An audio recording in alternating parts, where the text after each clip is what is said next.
Hello everybody and welcome to the Whiskey Dictionary, where I do the research to try to teach you a little something about what you're drinking. Tonight I'm going to be talking to you about Sagamore Spirits Distillery. Now this is a distillery out of Baltimore, Maryland, and I happen to have three different expressions from them. I got the regular rye, the double oak, and the cask strength. So let's get into it.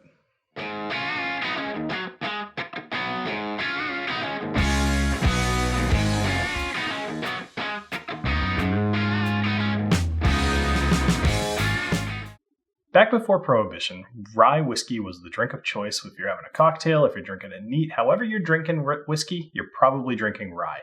And Maryland was huge for this. They had 44 different distilleries at one point, 13 of which were in Baltimore themselves. However, when Prohibition hit, they converted over to ethanol. Now, the equipment to switch from making alcohol to ethanol is kind of expensive and not really cost effective to go back afterwards. So a lot of those distilleries out of the game. And it nearly killed the whiskey industry out of Maryland. So Sagamore decided to use this as its inspiration to try to revitalize the whiskey industry within Maryland. But here's the problem. They ran into the same problem as almost every new distillery runs into. Do they make vodka, gin, and rum to try to bring money into the distillery while they're aging their whiskey? Or do they source from MGP? Well, in this case, they chose the latter. So they went to MGP. They said, and this is another thing I've talked about in another video, when you go to MGP, you can either, just kind of buy what they already have ready to go, relabel it and sell it as your own, which a lot of companies do that, or you can work with them and either, use their pre-existing mash bills, but have them age it a different way or do any number of things, or you can blend together or work with them to make your own mash bill. Now, in Sagamore's case, they decided to blend a couple of the existing mash bills together, and they came up with something that tasted distinctly Maryland. So they aged it and they, distilled it and everything at MGP for a little while. Over time, when things were going well, Sagamore decided to start bringing some of that whiskey over back into Maryland to age. And they did. And things were going really well, and still are, for quite a while. So much so that they decided to build a distillery, like a big distillery. And it's one I'm actually hoping to go to at some point in the near future. So if anybody at Sagamore is watching this, let's connect. I'd like to go film a thing there. But they have this new distillery. It's really, really nice. And it's almost done. They've been aging their own stuff there. They've been making their own stuff there. And I think by the year 2021, they're going to be putting out 100% their own distillate as, aged whiskey. So very, very cool. Now let's talk a little bit about what they have here. So I've got the regular Sagamore Spirit Rye. I've got the double oak and I've got the cask strength. These are their core line. Now there are a couple of additional ones. There's a cognac and a port finished. And I don't have those here. Maybe I'll save them for another episode. If you guys would like to see those, then leave a comment down below to let me know that you'd like to see it. So let's go into the nosing and the tasting of the original rye here.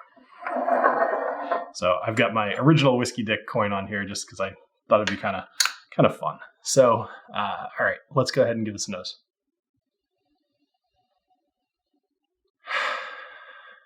So when you nose a rye, typically, you're going to have some spice.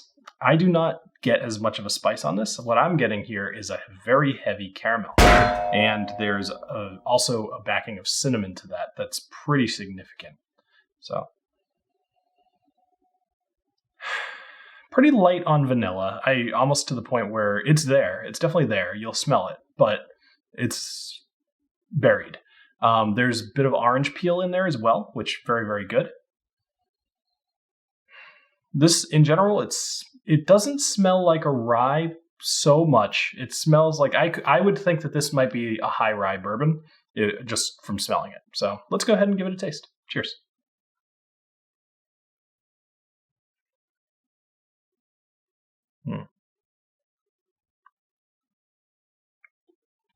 And that's where it begins to taste like, or, experience as if it's a rye.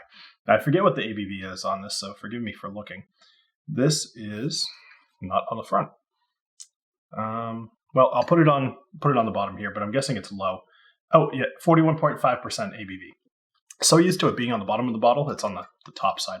So 41.5% or 83 proof. So yeah, it's pretty low, and it drinks that way. It's not hot. It doesn't even really have that really strong rye taste to it. There's some spice when it dries on your tongue, which lets you know it's a rye. But tasting it, it's very sweet, almost like high corn, you know? All right, sorry, let me go ahead and take another taste of this.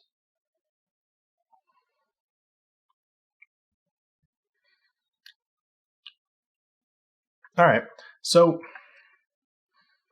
caramel's there. I wouldn't say it's the forefront. Actually, oddly enough, I'd say clove is kind of a forefront for me.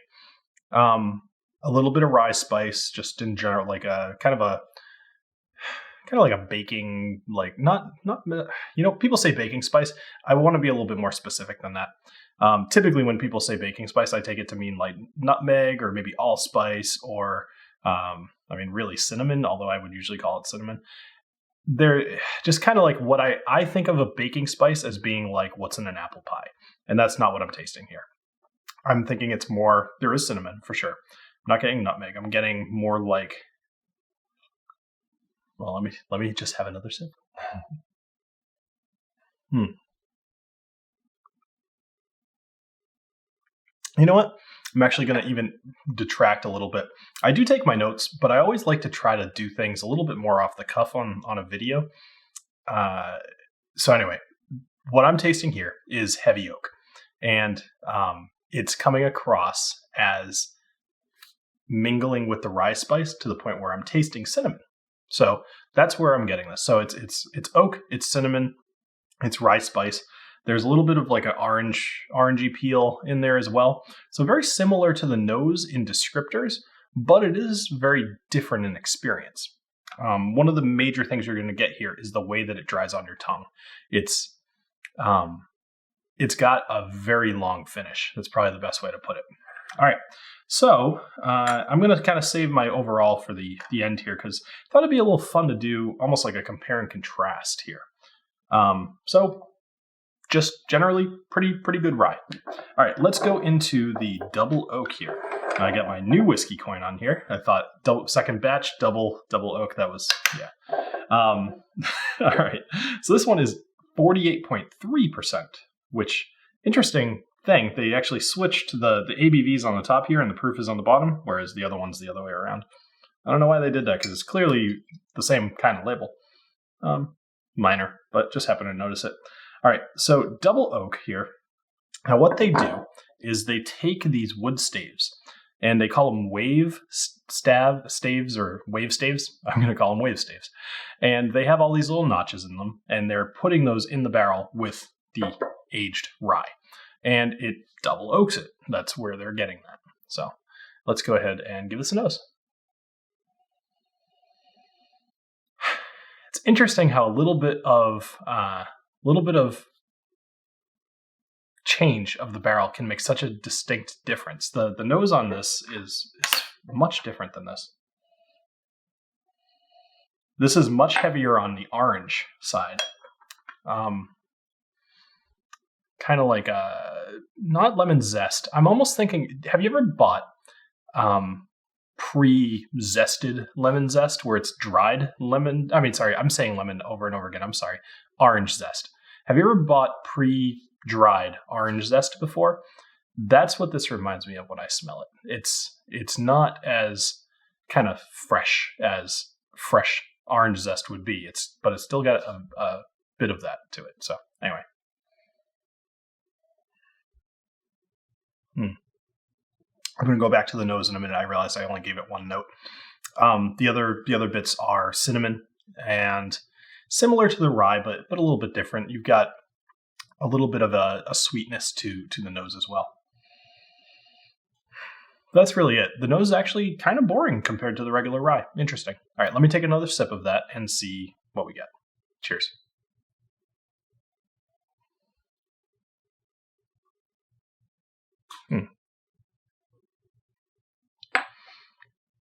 A little heavier than this one, a little bit more viscous.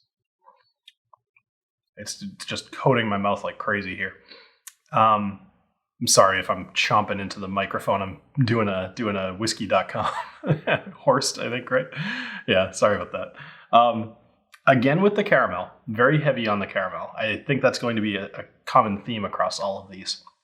There's some oak in there, but it's much lighter, which doesn't make any sense, right? It's a double oak. Why would this one taste more of oak? But what I think this double oak is giving it is a little bit more characteristics of, or sorry, I meant to say character. A little bit more character of fruit notes. For example, I'm picking up coconut in here, which I didn't get any of in here. And I think that's interesting. I wonder if there's a reason for that. I'm also getting some kind of a nutty hazelnut flavor, almost with a little bit of chocolate. Think of, what is that hazelnut spread? You guys all know what it is. I'm going to put it down below me because I'm totally not going to come up with it. Never mind. I'm just going to get lost in that. Hazelnut spread. That's about it. Maybe, hold on. Obviously, I'm doing a little different style video here. I never really do more than one at a time, so I'm kind of really taking my time to go through all of these and compare them. This one's got heavier vanilla than this does, for sure. Okay, so I think that's pretty good. Let's go ahead and move that over here. I'm going to actually slide this a little bit further. Cool. Now, here's the deal. I can already tell you, oh, yes, this is my Bourbon Sane coin because this is the cask strength. Felt a little bit more insane, so I figured I'd go with that. This is 112 proof or 56.1% ABV. And I like this one a lot.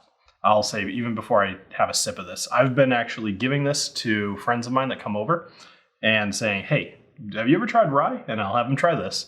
And they're just kind of like, okay, yeah, that's easy to sip. And then I have them try that just to contrast.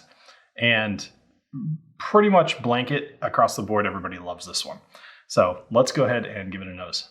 I don't expect the nose to be overly impressive on this one just because of the higher ABV. I think this will probably have more characteristic to it, but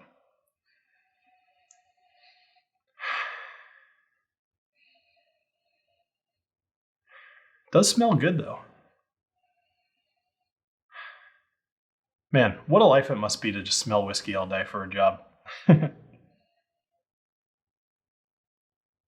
So, again with the cinnamon, much more muted on this one, actually. I think that's a little bit surprising. I would have expected it to be a little harsher.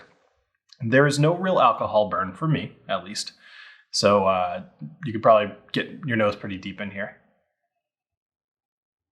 Clove comes across as well.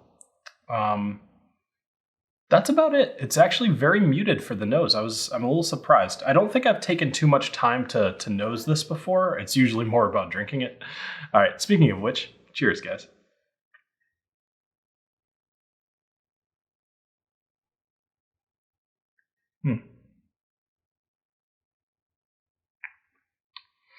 Now that is a good whiskey. This is a really good whiskey. I don't drink a ton of rye. In general, I find that there isn't a whole lot of variance between most of them. You know, maybe that's a little ignorant, but I've reviewed a few ryes on this channel, and in general, I feel like I've got a decent palate and a decent nose. Ryes have not a ton of variety among them, in my opinion. This is outstanding. This is a wonderful whiskey. And totally going to be worth your money. I'm just going to jump ahead to the overall for a sec. You should buy this one.